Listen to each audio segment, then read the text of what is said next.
Allahu Akbar, Allahu Akbar, Allahu Akbar.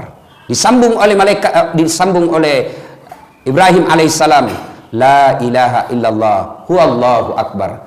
Lalu Ismail alaihissalam menjawabnya dengan kalimat Allahu Akbar, walillahil hamd. Nah, ini kalimat kalau kita lebaran sekarang, Allahu Akbar, Allahu Akbar, Allahu Akbar, la ilaha illallah, wallahu akbar, Allahu Akbar, walillahil hamd. Inilah yang disunnahkan Rasulullah ketika kita dari rumah menuju ke tempat ibadah Idul Fitri atau Idul Kurban. Nah, biasa kalau kita dari rumah ke masjid, Pak, takbir jaki, takbiran ki. Nah, kalau anak-anak milenial sekarang tidak takbir, Pak, update status. Mulai nak pakai kudungnya, mulai nak pakai bajunya, update status mi, update status. Siap-siap Idul Fitri. Di jalan foto selfie, OTW masjid. Sampai masjid foto lagi, 2 rakaat sholat tahiyatul masjid. Sujud, mana sujud? Nah, foto ton dari atas. Alhamdulillah selesai Idul Fitri. Nah, itu anak-anak milenial sekarang. Nah, ibu bapak, saudara-saudara sekalian, inilah sejarahnya Idul Kurban. Nah, apa kira-kira hikmah yang ingin kita ambil dari kisah ini? Ini yang penting. Sejarah ini, insya Allah kita sudah tahu nih, mengerti maki. Nah, sekarang apa pelajaran yang kita ingin ambil? 1, percayalah ketika kita ingin melakukan kebaikan, iblis pasti kepanasan.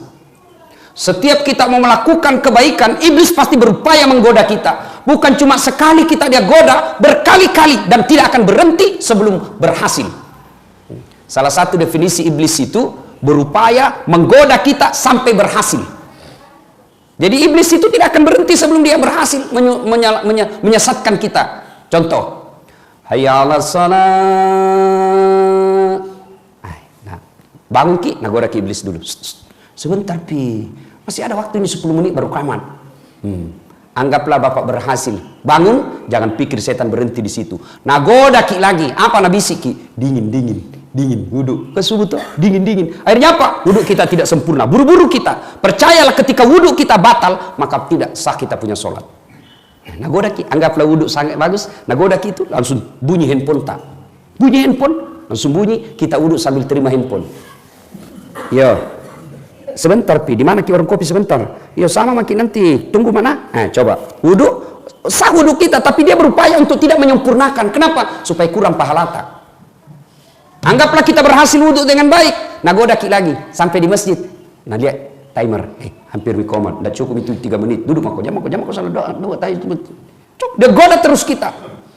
Anggaplah kita berhasil sholat dengan baik, setan putus asa, tidak. Nah goda ki lagi, jam aku pakai surah pendek, Fatihah mau saja.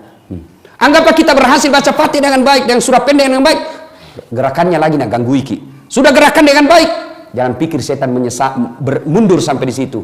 Nah goda ki lagi, nah bisi ki, tidak ada kalahku dalam masjid ini. Kau paling soleh, yang lain salah ngasih. Itu salah cara takbir itu, salah caranya itu letakkan jari, semua salah itu. Akhirnya dalam hati kita muncul ujub, mau dibilang, mau diborro. Dia bilang, iya tahu, saya paling soleh di sini. Masuk iblis. Auzubillah min dzalik. Nah, percayalah Bapak Ibu sekalian, termasuk sekarang Idul Kurban. Mau berkurban, iblis menggoda kita. Kambing 2 juta itu mahal. Bisa aku lagi kasih anakmu untuk bimbingan belajar. Setan masuk di situ. Bagaimana berupaya segala cara agar kita gagal. Makanya ketika iblis sudah menggoda kita, Allah kasih senjata. Senjatanya apa? Kalimat istighfar. Astaghfirullahaladzim wa atubu ilaihi. Ketika Nabi Isra Mi'raj, Nabi makin jauh, makin dekat, ada cahaya kayak api, makin dekat, maka Nabi melawannya dengan kalimat astaghfirullahaladzim wa atubu ilaihi, la ilaha illa anta subhanaka inni kuntu minadz zalimin. Itu kita baca.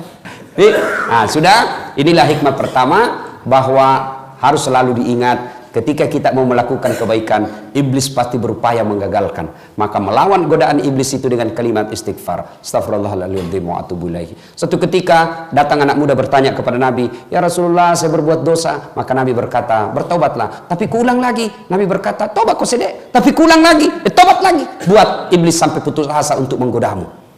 Nabi lagi ini anak muda, jadi dosaku jadi besar. Ketahuilah ampunan Allah jauh lebih besar daripada dosa-dosamu. Itu enaknya Tuhan tak. Berdosa ki, datang ki, bertobat. Bukan marah-marah itu Allah kalau kita datang bertobat. Malah Allah janji kita, innallaha yuhibbut tawwabina. Saya cinta kepada hambaku yang bertobat. Beda kita manusia. Bapak datang minta maaf sama saya, barangkali saya maafkan kita, tapi masih ada syaratnya. Ustaz, maafkan Kak Di. Kenapa? Dulu waktu pilwali itu kita suruh Kak bikin baleho 10. Iya, 7 jiku bikin Ustaz. 3 hilang.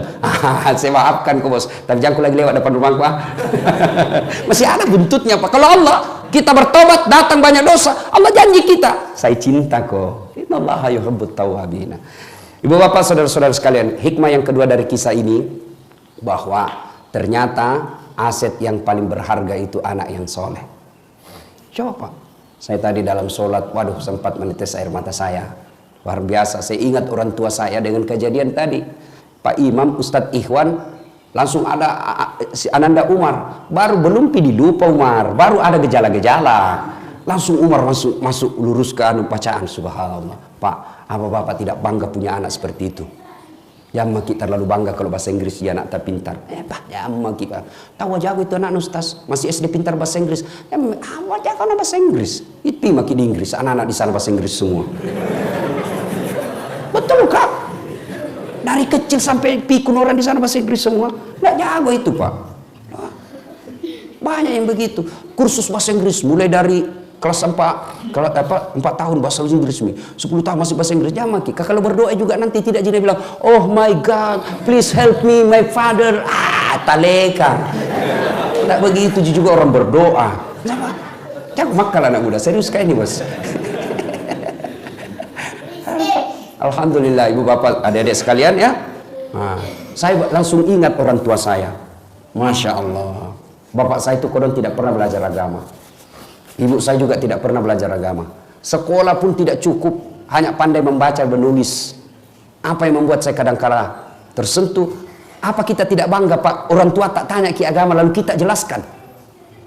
Nah tanya, yang kasih podang na ihe. Dek garek nawat di tempat tepak kuku kumeluk ki makaroba. Lalu kita jelaskan, itulah bantuan kita kepada orang tua kita, menunjukkan dia jalan yang lurus. Apa kita tidak bangga Pak, punya anak ketika kita butuh pengetahuan agama, dia hadir memberikan pengetahuan itu. Itu nih kekayaan tak paling berharga. Harta, emas, rumah, mobil, tidak ada gunanya ketika kita sudah mati. Dan tidak bisa meluruskan iman kita, itu malah bisa menyesatkan kita itu harta. Tapi anak yang soleh dan soleha Pak, bangga mati Pak. Insyaallah. Pak kita tidak bangga. Begitu kita, tidak begitu caranya nak. Mak begini cocoknya. Subhanallah. Pada usia senja orang tua kita arahkan ke agama yang lebih dekat dengan Allah Subhanahu wa taala. Nah, sekarang orang tua hati-hati didik anak sekarang Pak. Ya. Siapa yang didik anak tas sekarang? Handphone. Siapa yang didik anak tas sekarang? Warnet. Siapa yang didik anak-anak kita sekarang? TV. Auzubillah min zalik. Saya doa mudah-mudahan tidak begitu anak Pak. Ini ada baru-baru saya dapat informasi. Baru-baru saya dapat informasi. Kelas 2 SMP. Berapa umurnya itu kalau kelas 2 SMP? Ya? 14 ya? 14-15 tahun. Apa yang terjadi? Sudah pernah berhubungan suami istri. Dan saya tanya, berapa perempuan kok kasih begitu? Dia bilang 5 Mi. Saya ajak ngomong. Saya bilang, di mana kau lakukan? Di rumahnya itu perempuan.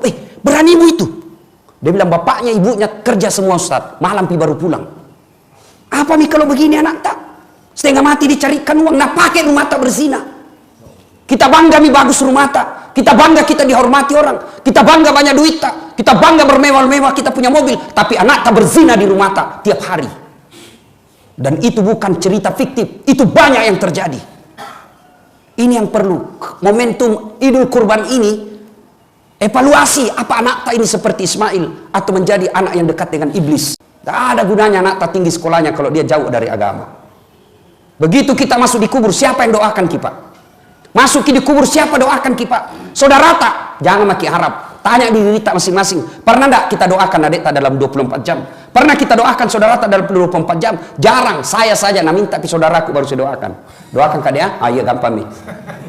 Tapi ibu bapak lah yang selalu kita doakan setiap sholat ki. Orang tua tak ji. Nah kalau anak tak tidak tahu sholat, orang tua anak tak tidak pernah datang ke masjid berjamaah, anak tak tidak pernah kita dengar mengaji.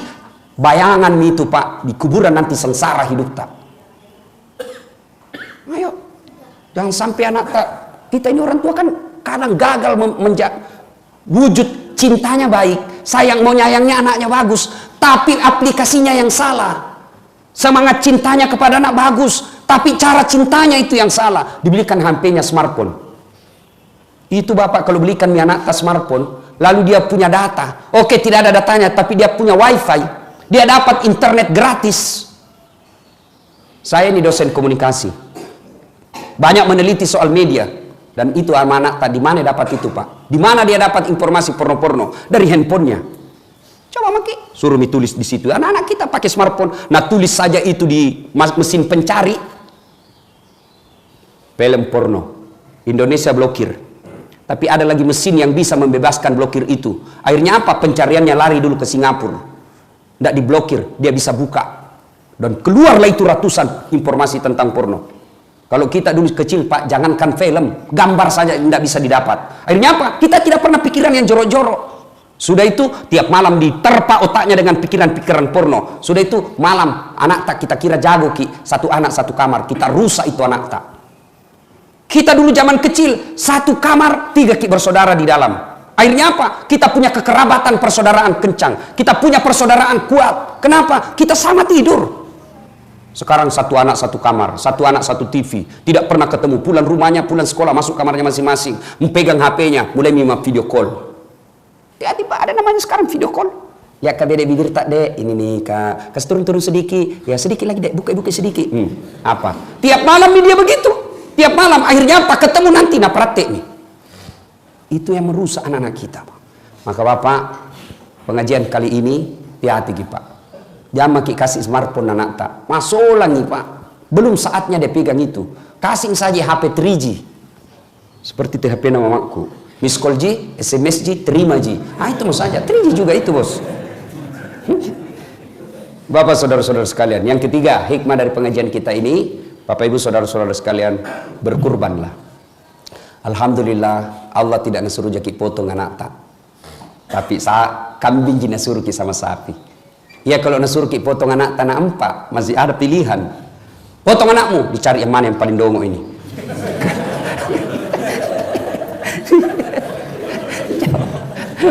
Tapi alhamdulillah Allah cuma minta kita ya diminta jaki kambing, maka berkurbanlah. Jangan ki lagi saya tidak mampu Ustaz. Baru HP harga 2 juta. Pakai data 150.000 per bulan. Itu kalau bapak sudah lakukan itu dan tidak berkurban, hati-hati pak. Nah cari ki nanti malaikat. Nah kasih bangkrut ki Allah. Banyak wanita tapi tidak ada bisa dimakan. Banyak wanita tapi tidak berkah. Kenapa? Karena kita tidak mau berkurban. Aneh sekarang ini pak. Banyak orang mampu tapi tidak mau berkurban. Saya ulang. Banyak sekarang ini orang mampu tapi tidak mau berkurban. Sebaliknya banyak orang mau berpoligami padahal dia tidak mampu. Ya, betul toh? Nah, ibu bapak saudara-saudara sekalian. Inilah tausiah kita pada taklim kita kali ini, mudah-mudahan ada manfaat. Saya agak grogi sebenarnya ini, Kak, aku betul secara tidak bisa keluar ilmuku. Ada Ustadz Iwan bilang, saya jaga diri, nanti saya offside. Bapak saudara-saudara sekalian, inilah tausiah kita pada taklim kita kali ini.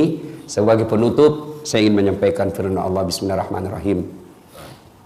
Ya ayyuhalladzina amanu dukhulu fis silmi kaffatan wa la tattabi'u khutuwatis syaitan innahu lakum aduwwum mubin. Wahai orang-orang yang beriman, masuklah kalian ke Islam, ke dalam Islam secara sempurna. Jangan Islam pencitraan, jangan Islam karena mau pilkada dan lain sebagainya. Tapi Islamlah secara benar. Wala tattabi'u khutuwatis syaitan, dan janganlah engkau ikuti langkah-langkah setan, karena sesungguhnya setan itu musuh yang nyata bagi kalian. Mudah-mudahan ada manfaat. Sebelum saya akhiri, ini adik santri, ada yang bisa jawab pertanyaanku. Tadi Nabi siapa yang Ibrahim alaihissalam punya anak? Siapa nama anaknya? Siapa namanya anaknya? Satu? Ah, Ismail. Kasih hadiah. Yang bisa jawab jawaban. Ah, ada hadiahnya. Mana Mikodong? Wah, bukan lupa yuk kasih masuk Umar. Ain, bukan rezeki na Umar. Ya, nanti ada di mobil berarti.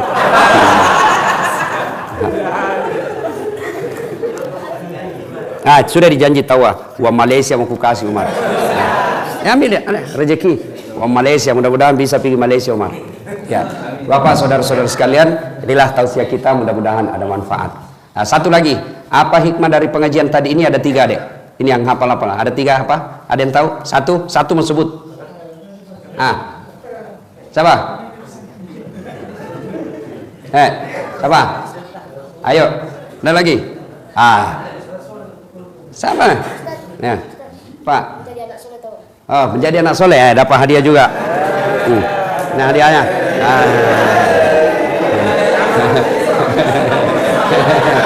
Ya, ada lagi.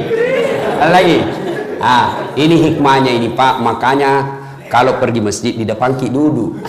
Depan gampang dapat hadiah, yang jauh belai. Itulah hikmahnya, orang di depan itu banyak pahalanya. Ya Bapak, saudara-saudara sekalian, inilah tausiah kita, mudah-mudahan ada manfaat. Lebih dan kurangnya mohon dimaafkan. Nun wal kalamil masrun billahi fi sabilil haq. Assalamualaikum warahmatullahi wabarakatuh.